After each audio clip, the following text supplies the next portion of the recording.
Whoa! Welcome to the Treasure Treat Therapy Planters Podcast. I'm your host, Master Cheeze, also known as Brandon O. We got a great one in for you all today. As always, we're going to start with some injuries going on around the NFL. Then we're going to progress into prime time. Then, lastly, we'll end with the Chicago Bears come out with a dub with a little bit of basketball at the end. A little bit of pepper cheese, too. Pepper cheese. You'll be in for a good one. Stay tuned.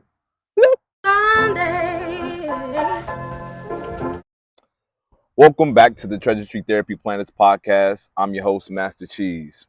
We want to look at a couple injuries going on through the league. And again, it is the 49ers fans. Another L in another moment. And like I told you all for the Bears game, Danielle Hunter is a bad man wreaking havoc. Game changing, and the 49ers took an L. So you guys can bounce back. Again, you still are the strong team in the league, but you took another L, and y'all look like the Chicago Bears. I'm just joking. All right, but one of the injuries you want to look at going on through the league is DeShaun Watson's injury. Very interesting that he played a couple snaps with his mechanics and everything. Got in there through an interception and got right out. Interesting to see him get out there at quarterback, but not finish the first quarter.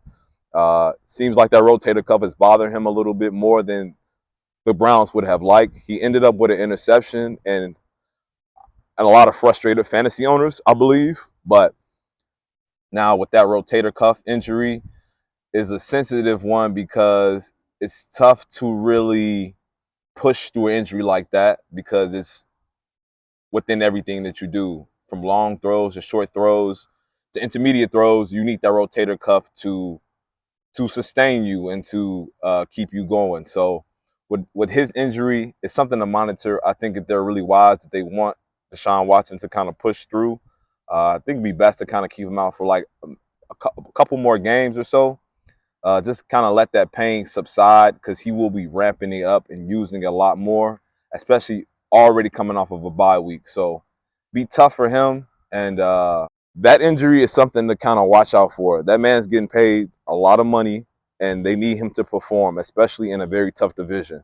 Now, the Browns are able to muster out a win, come out on top, but looking at their schedule, they have key divisional games coming up. They have the Steelers and the Ravens. Now, from looking at the film and looking at the nature of the injury, if you got out there and you couldn't finish the first quarter, I would assume that you would need about another additional 1 or 2 more weeks. So if they really want DeShaun Watson to finish this year and at least make it to the playoffs, it'd be beneficial for the Browns to sit DeShaun Watson out for another week or two. Pain is letting you know that something is bothering you, or pain is letting you know that something used to bother you. Even if the rotator cuff has been healed, the pain is an indicator. With neurological interventions, if he can get that pain down, it can provide for a better performance and sustain more drives. He'll be able to play more games. He's one of the athletes I feel like will benefit from squirrel one and other neurological interventions because pain can easily be manipulated if there's lack of injury, if the injury is kind of healed. Your body does a really good job of remembering injuries, and so you will sense pain. But with neurological interventions, we can help bring down the pain by addressing compensations going on within the body. With addressing these compensations within the body, DeShaun Watson may be able to continue to play at a high level, even with a rotator cuff injury. Because pain is usually the limiting factor with these athletes. It's up to their pain tolerance, even when we talk about Christian McCaffrey's oblique, Justin Fields' thumb, and so forth. So that's something to look out for with DeShaun Watson's injury. Again, it'd be beneficial if they sat him out for about a week or two because they have 2 tough divisional games playing against the Steelers and the Ravens. You really want to have your starting quarterback who you're paying a lot of money to be playing in those games. Those games are a little bit more important than when you're playing the Seattle Seahawks or the Arizona Cardinals. So it's interesting because utilizing neurological interventions, if we're able to bring that pain down, for a majority of these athletes, they may be able to play a little bit longer, sustain throw a couple more throws. You know, the Browns were able to come out with that victory, but DeShaun Watson, it's troubling when he has to sit out after the first quarter. So keep your eyes out for that. Now, progressing from that injury, we're going to move over onto another injury that's making waves throughout the league. Austin Ekeler injury has been bothering him throughout the year, a little bit last year, and he missed he missed a majority of his games early in the season so far. Uh, he came out limping in the last Chargers game, but he's still playing. And that's going to tap back into how pain is. You know, Austin Ekeler is a very hardworking individual. He does his homework, he does his rehab, he does these different things. But you can tell he's different. You can tell his movements, his ability to be explosive is a little bit limited just by the last couple of weeks he's performed. Is he experiencing pain? Maybe. But again, if we can address the neurological system a little bit, we can improve the performance just by a little bit, can help these athletes as they continue to age. Because usually age is the indication when you have these nagging injuries that kind of add up and are a little bit more detrimental than they were when you're early in your career. Ankle injury here and there. For example, Richardson for the Colts, you know, he was bouncing back, hitting these injuries, but they decided to shut him down a little bit just to make sure that that shoulder doesn't become a long-term issue. Now, after the first couple hits, usually an older gentleman experiencing those would have to sit out, but he was able to kind of bounce back and continue to get hurt week in and week out. So it's just something to let you know how age affects your ability to recover and handle that much pain. So Austin Ekeler is something to kind of look out for with the ankle injury. It seems to be bothering him, but who knows? We'll see as that progresses. And then lastly, we'll talk about Christian McCaffrey, the 49ers star running back. He still had a good performance, a little bit contained, but he had 2 touchdowns, which was really good. Showed some explosion, showed some ability. Just strange, he had to sit out the previous game, and he was able to do the majority of the snaps the 49ers had this week. Just nice to see him getting back out there and playing. Just something to kind of watch out for, because I mentioned a player from last week was Jalen Waddle, and he experienced an oblique injury, and he had to sit out, and now he's dealing with a little bit of back issues, and it's just these nagging things don't really seem like a major issue in the beginning, but as you progress and you go through time and you get older, they affect you a little bit more. So with some neurological interventions, I believe that majority of these athletes will be able to play a little longer, a quarter plus, a quarter 2 plus, a game plus is such a big difference when it comes in terms of inches within football. So just want to continue to get that out there. Neurological interventions need to be added to these rehab protocols to sustain these players and keep them playing for a very long time or a longer time. All right. So we finished with the injuries. I do want to touch on Justin Fields' injury as well with the thumb issue. We'll bring that up as we progress with the Bears, but he's still experiencing a dislocated thumb, and they're still day-to-day, week-to-week monitoring that. So wrapping up the injuries, and now we progress to the... This is a TreasureTreeTherapy sidebar. Sidebar. Well, as you can see, the tree behind me is withering away. It's not as green as it was in the previous weeks. The seasons have changed, and winter will soon be here. With that, we all need to do a better job of taking care of our health. There will be lack of sunlight and vitamin D. So continue to supplement with some vitamins, vitamin D, a multivitamin, and continue to drink plenty of water. Dehydration can lead to sicknesses, flus, and other illnesses. So take care of yourself as the winter progresses. Hold on one second. Prime time. Yes, I understand Colorado Buffaloes are on a bye this week. They did not play. But just wanted to touch on some points with that program. Again, I'm going to continue to hold Primetime Sanders up to the highest. I think he's doing an excellent job, or attempting to do an excellent job with this program. A lot of obstacles, a lot of challenges. Now, breaking down the schedule that they have They have UCLA coming up this weekend. They're ranked 23rd in the nation. It's going to be an impressive feat if they can knock them off. But just looking at the schedule, they also have the 11th ranked Oregon State. Then they have Arizona, and then they have Washington State, and then they have Utah, who's also ranked number 13th in the nation. They have a tough schedule as you look at these last 5 games that they have down the stretch. Now, ultimate goal in college is to at least be bowl eligible. And so prime time is dealing with, at least if he can salvage the season, to be bowl eligible. And I believe with these games, he can get 2 victories. Now, the college rule is that you have to have 6 victories and have a record over 500. So, or at least at 500. So if he can muster up 2 victories, that'll be a nice plus for his program, breaking history within the recent years of becoming bowl eligible and hopefully winning that bowl game. But in addition to trying to make sure that his program is victorious and continues to succeed, SHEDEUR Sanders was spotted at the Denver Nuggets game last night. As you can tell, he's a celebrity in his own right.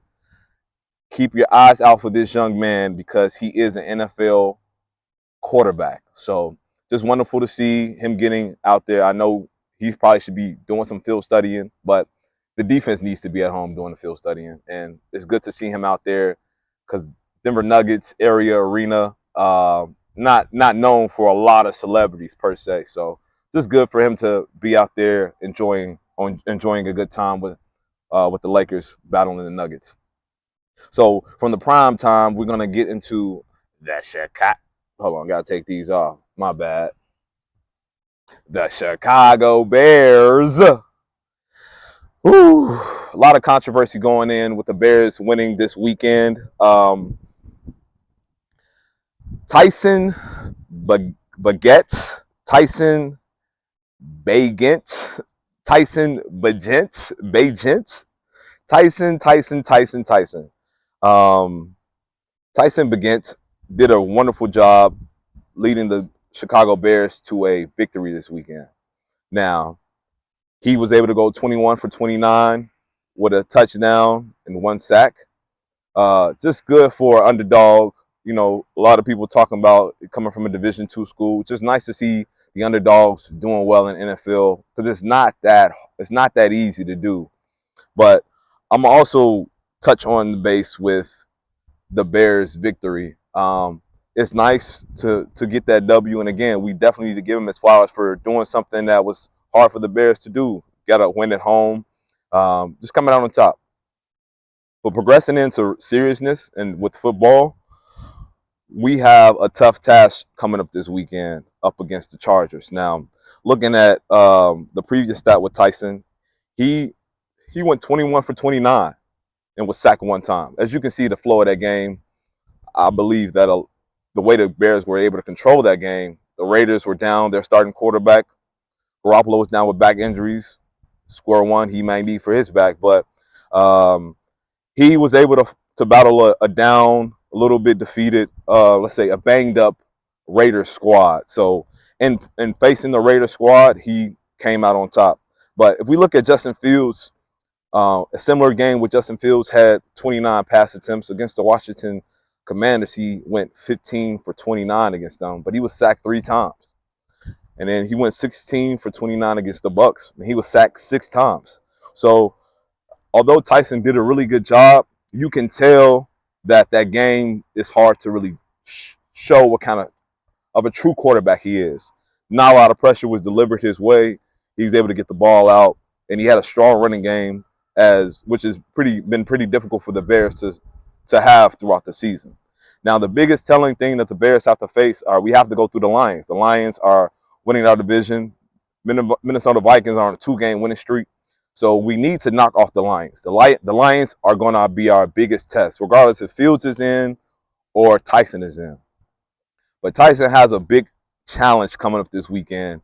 He has to play the Los Angeles Chargers. Now, they're not a great team and they're not a bad team, but they are a team that will make you work for a victory. They also have a linebacker. Some might call him Eric Hendricks. No? Okay.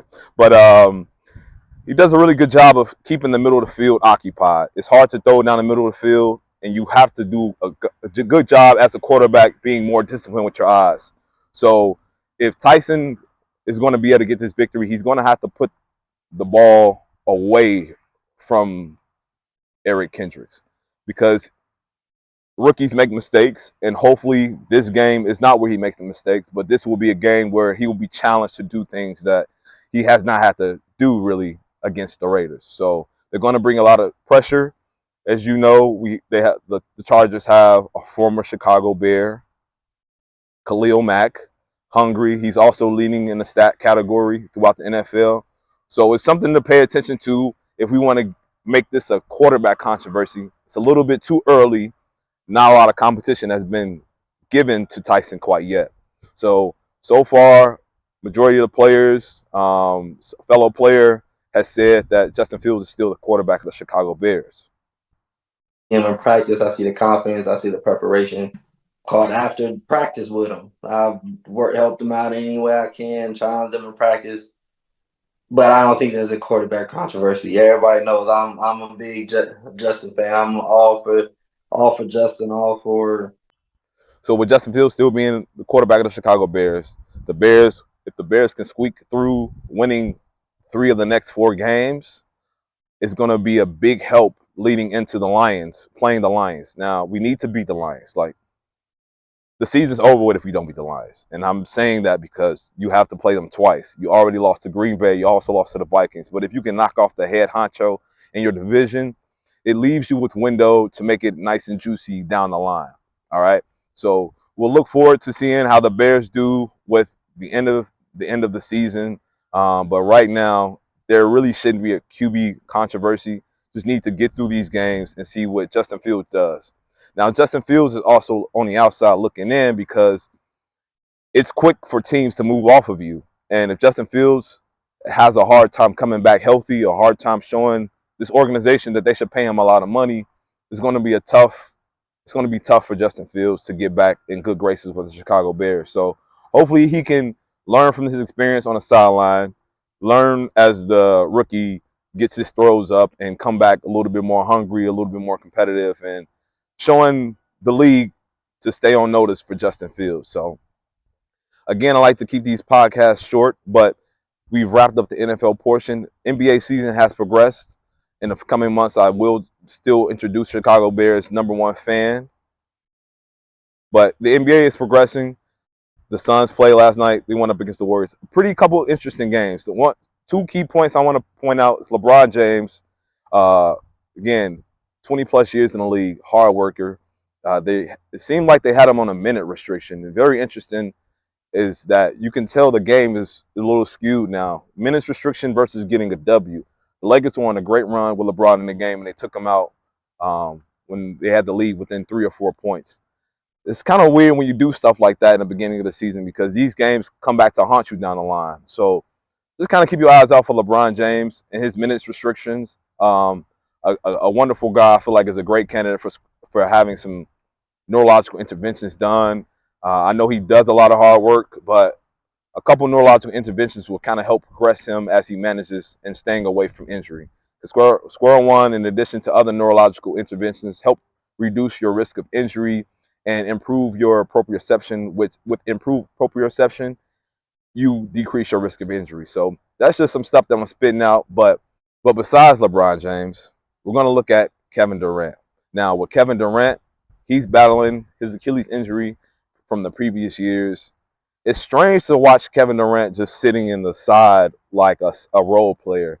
He had some nice buckets early on in the game, but down the stretch, just nowhere to really be found. And had a weird turnover, just glitchy. Fatigue sets in with these injuries, and that's the battle you have when you're injured, when you're recovering from injuries. It's not necessarily always your performance. It's your recovery from games, just your recovery from practices. So just Kevin Durant, LeBron James are a couple of the few athletes that I will be addressing the neurological interventions that they will be benefiting from, while also reviewing a couple of the injuries that they have experienced in the past. So that's something I just wanted to give you all a heads up about, and we're going to keep pushing forward. I want to keep these podcasts nice and short, So that's all I have for you all today. If you're interested in some merchandise, Smile for Donna hoodies have been officially put on the website. You can grab you a couple. You can grab you one. Very limited supply.